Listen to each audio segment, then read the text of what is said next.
اعوذ باللہ من الشیطان الرجیم بسم اللہ الرحمن الرحیم۔ آج جس آیت کو میں نے منتخب کیا ہے کہ جس پر ہم غور و فکر کریں گے وہ سورۃ البقرہ کی آیت نمبر 21 ہے۔ پہلے ہم اس کی تلاوت سنتے ہیں۔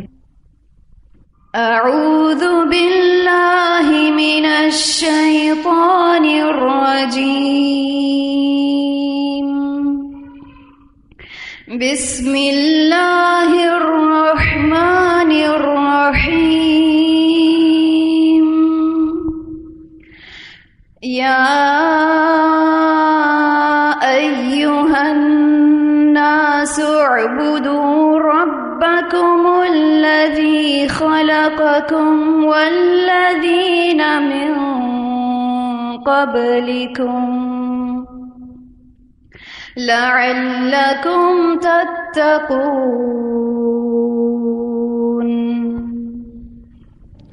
یا ایھا الناس اعبدوا ربکم الذی خلقکم والذین من قبلکم لعلکم تتقون۔ اے لوگوں، اپنے پروردگار کی عبادت کرو جس نے تم کو اور تم سے پہلے لوگوں کو پیدا کیا تاکہ تم تقوی اختیار کرو۔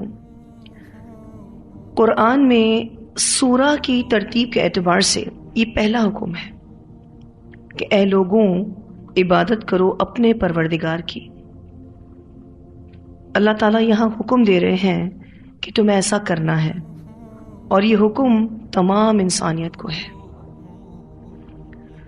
اللہ سبحانہ تعالیٰ قرآن پاک میں فرماتے ہیں وَمَا خَلَقْتُ الْجِنَّ وَالْإِنسَ إِلَّا لِيَعْبُدُونَ، اور نہیں پیدا کیا ہم نے جنوں اور انسانوں کو مگر اپنی عبادت کے لیے۔ یعنی اللہ تعالیٰ نے تمام انسانیت کو، تمام جنوں کو صرف اور صرف اپنی عبادت کے لیے پیدا کیا ہے۔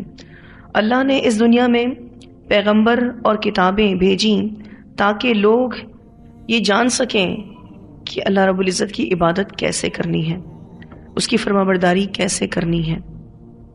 اس آیت سے 4 وجوہات پتہ چلتی ہیں کہ ہم کیوں اللہ کی عبادت کریں۔ بالفرض اگر کسی کے ذہن میں یہ سوال آتا ہے کہ ہم کیوں اللہ کی عبادت کریں، تو اس کا جواب، اس کی وجوہات اس آیت میں بیان ہوئی ہیں۔ پہلی وجہ یہ ہے کہ وہ ہمارا رب ہے، ہم اس کی عبادت اس لیے کریں کیونکہ وہ ہمارا رب ہے۔ یا ایھا الناس اعبدوا ربکم، وہ الہ ہے، وہ ہر عیب سے پاک ہے، بے نیاز ہے، وہ السمیع ہے، البصیر ہے، غفور الرحیم ہے، مالک الملک ہے۔ دوسرے لفظوں میں اگر ہم یہ کہیں کہ عبادت کے لائق صرف اور صرف اللہ تعالیٰ ہیں۔ جب ہم اللہ کو رب مانتے ہیں تو اپنا آپ اس کے آگے عاجز کر دیتے ہیں، اپنا سر اس کے آگے جھکا دیتے ہیں۔ جب ہم کائنات میں ہر سو بکھری ہوئی نشانیوں کو دیکھتے ہیں تو ہمیں اس رب کی عظمت کا احساس ہوتا ہے۔ کائنات ایسی ہے تو اس کائنات کو بنانے والا رب کیسا ہوگا؟ تو کیوں اللہ کی عبادت کریں؟ پہلی وجہ کیا ہے کہ وہ ہمارا رب ہے۔ نبی اکرم صلی اللہ علیہ وسلم اپنے وتر میں، اپنے سجود میں، اپنے رکوع میں یہ دعا کیا کرتے تھے۔ ایون رات کی نماز میں آپ صلی اللہ علیہ وسلم یہ دعا کیا کرتے تھے، اللہم انی اعوذ برضاک من سخطک وبمعافاتک من عقوبتک واعوذ بک منک لا احصی ثناء علیک انت کما اثنیت علی نفسک۔ مسلم کی روایت میں یہ دعا آتی ہے، اے اللہ میں تیری رضامندی کی پناہ میں آتا ہوں تیرے غصے سے، تیری معافی کی پناہ طلب کرتا ہوں تیری سزا سے، تیری پناہ چاہتا ہوں تو جسے میں تیری ثنا یعنی تیری تعریف کا احاطہ نہیں کر سکتا، یعنی تیری تعریف کا وہ حق ادا نہیں کر سکتا۔ تو ویسے ہی ہے جیسے تو نے اپنے نفس کی خود ثنا بیان کی۔ یعنی نبی اکرم صلی اللہ علیہ وسلم اس دعا میں اللہ رب العزت سے کیا کہہ رہے ہیں کہ اللہ تعالیٰ میں آپ کی تعریف کا حق ادا نہیں کر سکتا، میں صحیح معنوں میں آپ کی تعریف کے ساتھ انصاف نہیں کر سکتا۔ آپ ویسے ہی ہیں جیسے آپ اپنی تعریف خود بیان کریں۔ جیسے ہم اللہ تعالیٰ کو کہیں کہ only you can praise yourself, صرف آپ ہی اپنی تعریف کر سکتے ہیں ایکچولی جیسے آپ ہیں۔ یا جیسی تعریف آپ ڈیزرو کرتے ہیں وہ صرف آپ خود ہی کر سکتے ہیں، کوئی نہیں کر سکتا. تو اگر ہم اس سے یہ معنی نکالیں کہ ہم اللہ کی عبادت کرتے تو ہیں لیکن اس کی عبادت کا حق ادا کر نہیں سکتے جیسی عبادت کا وہ لائق ہے، تو ہم کیوں اللہ تعالیٰ کی عبادت کرتے ہیں؟ کیونکہ وہ ہمارا رب ہے، اس نے ساری کائنات کو بنایا. پھر دوسری وجہ جو کہ اس آیت میں بیان ہوئی ہے، الذی خلقکم والذین من قبلکم، اس نے ہمیں پیدا کیا اور ہم سے پہلے جتنے بھی لوگ تھے ان کو پیدا کیا. تو ہم اللہ کی عبادت اس لیے کریں کہ اس نے ہمیں زندگی جیسی نعمت دی. الحمدللہ، اس نے زمین بنائی، آسمان بنائے، کتنا کچھ بنایا اس نے ہمارے سروائیول کے لیے. پوری کائنات کو انسان کے لیے مسخر کر دیا، اس زمین کو اس کے رہنے کے قابل بنایا، زندگی جیسی نعمت دی. یہ بات یاد رکھیے گا کہ یہ وجہ، یہ ریزن سیکنڈری ریزن ہے، پرائمری ریزن نہیں ہے. کیونکہ اگر اللہ تعالیٰ نے ہمیں پیدا نہ بھی کیا ہوتا تو بھی وہ عبادت کے لائق ہے. لیکن سیکنڈری ریزن کیا ہے کہ ہم اس کی عبادت کیوں کریں؟ کیونکہ اس نے ہمیں پیدا کیا ہے، اور پیدا بھی کس لیے کیا ہے؟ تاکہ ہم اس کی عبادت کریں. تو ہمیں اس کی عبادت کرنی ہے کیونکہ وہ اس لائق ہے، اس لیے نہیں کہ اس نے ہمارے لیے کچھ کیا ہے. بے شک یہ بھی ایک وجہ ہے لیکن سیکنڈری ریزن ہے. بنیادی وجہ کیا ہے؟ کہ وہ عبادت کے لائق ہے. اور تیسری وجہ جو اس آیت سے پتہ چلتی ہے وہ ہے لعلکم تتقون. ہم اللہ تعالیٰ کی عبادت اس لیے کریں کہ ہمارے اندر تقوی پیدا ہو. جب ہمارے اندر تقوی آتا ہے تو ہماری زندگی بامعنی ہوتی ہے، ہماری لائف میننگ فل ہوتی ہے، ہماری زندگی کا ہمیں مقصد پتہ چلتا ہے. اگر ہمارے اندر تقوی نہ ہو تو ہم جانوروں کی طرح ہیں، ہمارے پاس پھر جینے کا کوئی مقصد نہ ہوتا.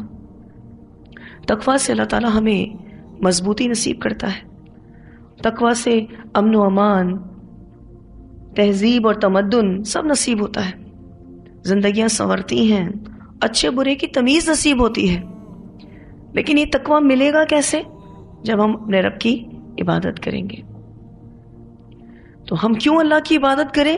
تاکہ اللہ ہمیں تقوی نصیب کرے، اور اس تقوی کی ہم سب کو بہت ضرورت ہے. اسی تقوی سے ہی ہماری زندگیاں سویلائزڈ ہوتی ہیں، سنورتی ہیں، بیوٹیفائی ہوتی ہیں. پھر آپ دیکھیے کہ جو آخری وجہ ہے وہ اس آیت میں تو نہیں لیکن اس کے بعد آنے والی 2 آیات میں ہے، جو کہ سورۃ البقرہ کی آیت نمبر 24 ہے جس میں اللہ سبحانہ تعالیٰ فرماتے ہیں فاتقوا النار، اور آیت نمبر 25 ہے جس میں اللہ سبحانہ تعالیٰ فرماتے ہیں وبشر الذین آمنوا وعملوا الصالحات ان لہم جنات. ہم کیوں اللہ کی عبادت کریں؟ تاکہ وہ ہم سے خوش ہو اور ہمیں جنت عطا کرے، ہمیں جہنم سے بچا لے. تو اللہ کی عبادت اس لیے کرنی ہے کہ ہم خود کو جہنم سے بچا سکیں اور جنت میں داخل ہو سکیں. یہ بھی ایک وجہ ہے دیگر وجوہات کی طرح، لیکن پھر بھی میں آپ کو یہ کہوں گی کہ یہ پرائمری ریزن نہیں ہے، یہ بھی سیکنڈری ریزن ہے. تو جب ہم اللہ کی عبادت کرتے ہیں تو اللہ ہمیں دنیا والآخرہ کی بھلائیاں نصیب کرتا ہے. یہ جو 4 وجوہات میں نے آپ کو بتائی ہیں، اب اس کو ایک اور نظریے سے دیکھ لیتے ہیں کہ اگر ہم اللہ کو رب نہیں مانتے تو کیا ہم صحیح معنوں میں عبادت کر سکیں گے؟ نہیں. دوسرے ریزن پر آئیے کہ اگر ہمیں اپنی زندگی جیسی نعمت کا احساس نہ ہو تو بھی ہم اللہ تعالیٰ کی عبادت اس طریقے پر نہیں کر سکتے جیسا کہ کرنا چاہیے. تیسری بات، اگر ہمیں تقوی کی اہمیت کا اندازہ ہی نہ ہو تو ہم اللہ تعالیٰ کی عبادت کیسے کریں گے پھر؟ اور اگر ہمارے اندر یہ احساس ہی نہ ہو کہ ہمیں خود کو جہنم سے بچانا ہے، ہمیں جنت میں جانا ہے، تو ہم اللہ کی عبادت پھر کیسے کریں گے؟ تو ہم اللہ کی عبادت ان 4 وجوہات کی بنا پر کرتے ہیں. یہ پہلا حکم ہے جو ترتیب کے اعتبار سے قرآن پاک میں آیا ہے. تو پہلے پہل جس حکم کو لایا گیا ہے آپ کو اس حکم کی اہمیت کا اندازہ ہوتا ہے کہ سب سے پہلے کس چیز کا حکم دیا گیا کہ اللہ کی عبادت کرو. کیوں؟ کیونکہ عبادت کے لائق وہی ہے، پہلا ریزن. دوسرا، اس نے ہمیں بنایا، ہمیں زندگی نصیب کی. تیسرا ریزن، عبادت سے ہی تقویٰ آتا ہے. چوتھا ریزن کیا ہے کہ ہم اللہ کی عبادت کریں تو وہ ہم سے راضی ہوگا اور ہمیں جنت دے گا، اور اس کی ناراضگی سے بچ جائیں گے تو وہ ہمیں جہنم سے بچا لے گا. اللہ رب العزت ہمیں اپنی عبادت کرنے کی توفیق عطا فرمائے، احسن طریقے پر عبادت کرنے کی توفیق عطا فرمائے. اللہ کی عبادت کے کیا فائدے ہیں؟ آپ کیا محسوس کرتے ہیں جب آپ اللہ کی عبادت کرتے ہیں؟ بالفرض آپ نماز پڑھتے ہیں، کیا فیل کرتے ہیں؟ یا دیگر فرما برداریاں کرتے ہیں تو کیا فیل کرتے ہیں؟ سکون میں اثر ہوتا ہے. تو عبادت کے دیگر فائدے آپ حاصل کرتے ہیں. پہلا فائدہ سکون، اطمینان. اور کوئی فائدہ؟ اللہ کی رضا نصیب ہوتی ہے. ٹھیک ہے، اور کوئی فائدہ؟ مشکلات دور ہوتی ہیں. جی ہے نا، منفی سوچوں سے دور ہو جاتے ہیں. یعنی کوئی تکلیف آئی اور آپ نے اللہ کی عبادت کی، بالفرض آپ نماز کی طرف چلے گئے تو آپ کو اللہ تعالیٰ صبر نصیب کرتا ہے. نیگیٹو ریاکشن سے آپ بچ جاتے ہیں، کام میں برکت نصیب ہوتی ہے، اور پریشانی میں اللہ تعالیٰ تھام لیتا ہے بے شک، اور روح کو غذا ملتی ہے. ایک کے بعد ایک نیکی کرنا آسان ہو جاتا ہے. جی، اللہ سے تعلق مضبوط ہوتا ہے، ایمان نصیب ہوتا ہے. جی، اولاد بھی فرما بردار ہوتی ہے. جی ٹھیک ہے. جی منازع، تعلق باللہ جتنا ڈیولپ ہوگا اتنا آپ کے اندر مضبوطی آتی ہے. ٹھیک ہے، معرفت الہی نصیب ہوتی ہے، اللہ کا قرب نصیب ہوتا ہے. ٹھیک ہے،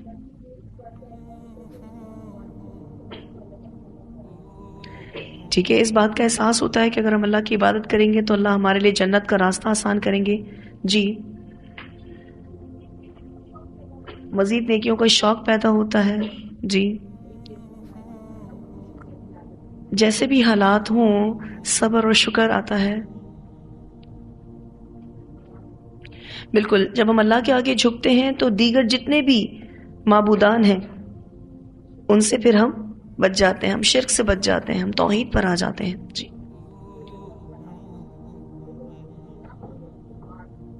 ٹھیک ہے، بالکل. اس کو اگر ہم یوں کہہ لیں کہ اللہ کی عبادت کرنے سے فرما برداری والی زندگی نصیب ہوتی ہے، یعنی ہم کوشش کرتے ہیں پھر کہ ہم اپنے آپ کو ان کاموں سے بچائیں جو اللہ کو ناراض کرنے والے ہیں. جی، ٹھیک ہے، تقویٰ نصیب ہوتا ہے، بری باتوں سے نماز روکتی ہے، بے حیائی سے روکتی ہے. ٹھیک ہے، اللہ تعالیٰ کی توجہ نصیب ہوتی ہے. پھر جب ہم عبادت کرتے ہیں تو اور بھی بہت ساری برکتوں اور رحمتوں سے اللہ تعالیٰ ہمیں نوازتے ہیں.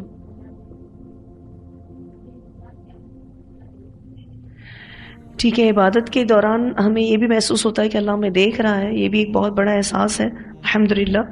کیا اللہ رب العزت کو ہماری عبادتوں کی ضرورت ہے؟ لیکن پھر وہ سب سے پہلی حکم کیوں دیتا ہے؟ وہ اس لیے کہ جب ہم اللہ کی عبادت کرتے ہیں تو اس کا سراسر فائدہ ہمیں ہی پہنچتا ہے. وہ ہماری ہی فائدے کے لیے ہمیں کہتا ہے کہ اعبدوا ربکم. ہمارے اندر عاجزی اور نرمی آتی ہے. تو عبادت کرنے سے ہمارا ہی فائدہ ہے. اللہ کو ہماری ضرورت نہیں ہے، نہ ہماری عبادتوں کی ضرورت ہے، نہ ہمارے سر جھکانے کی ضرورت ہے، نہ ہماری عاجزی کی ضرورت ہے.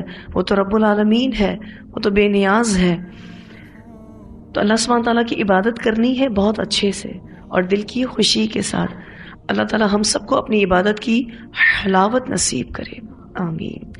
پچھلی دفعہ جو ہم نے پڑھا تھا سورہ فاتحہ کے حوالے سے، تو کوئی اور غور و فکر کیا تھا آپ نے؟ اچھا، کوئی کنیکشن فیل ہوا پچھلے غور و فکر سے آج کے غور و فکر کا؟ ایاک نعبد وَإِيَّاكَ نَسْتَعِينُ پر ہم نے ڈسکشن کیا تھا. تو آج آپ کے سامنے ہم پہلا حکم کیا لائے ہیں؟ اعبدوا ربکم. ٹھیک ہے، تو ایک کنیکشن بھی ہم ڈیولپ کرنے کی کوشش کریں گے کہ بے شک ہم بیچ میں سے کوئی آیت لیتے. اچھا، جب آپ اس آیت کو سورۃ البقرہ میں پڑھتے ہیں تو اب تک جو پڑھتے رہے، میں نے جب اس پر غور و فکر کیا تو مجھے یہ آیت بالکل منفرد انداز میں سمجھ آئی آج، اور آپ لوگوں کے توسط سے اللہ تعالیٰ نے پڑھنے کی توفیق دی الحمدللہ. ورنہ مجھے بہت سمپل آیت لگتی تھی، یہ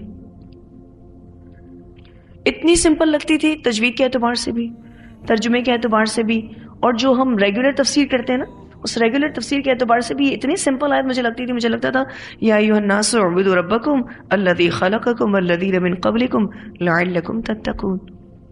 یعنی اس میں جو ہائی لائٹڈ پوائنٹ فیل ہوتا تھا صرف ایک ہی فیل ہوتا تھا، لعلکم تتقون. لیکن اس میں عبادت کیوں کرنی ہے اس کے ریزنز بتائے گئے، حالانکہ اللہ تعالیٰ کو ریزن بتانے کی ضرورت نہیں ہے، وہ صرف کمانڈ بھی کر سکتا ہے ایسے کرو. اس کے علاوہ وہ کوئی آگے پیچھے بات نہ کرے تو بھی ہم اپنے رب کو کچھ نہیں کہہ سکتے. لیکن اس کی محبت آپ دیکھیں کہ ود ریزن آپ کو کہتا ہے کہ میری عبادت کرو، اور تمہارے عبادت کرنے سے مجھے کوئی فائدہ نہیں پہنچے گا. چاہے ہم عبادت کوئی لیول کو ایک دم ہائی پہ لے جائیں پھر بھی نہیں پہنچے گا، فائدہ تمہیں ہی پہنچے گا. تم ہی سکون پاؤ گے، تم ہی اطمینان پاؤ گے، تم ہی اپنی دنیا اچھی کرو گے، تم ہی اپنی آخرت کو اچھا کرو گے. جزاکم اللہ خیر. آج ہمارا یہ غور و فکر یہیں تک تھا. وآخر دعوانا الحمدللہ رب العالمین. سبحانک اللہم وبحمدک نشہد ان لا الہ الا انت نستغفرک ونتوب الیک.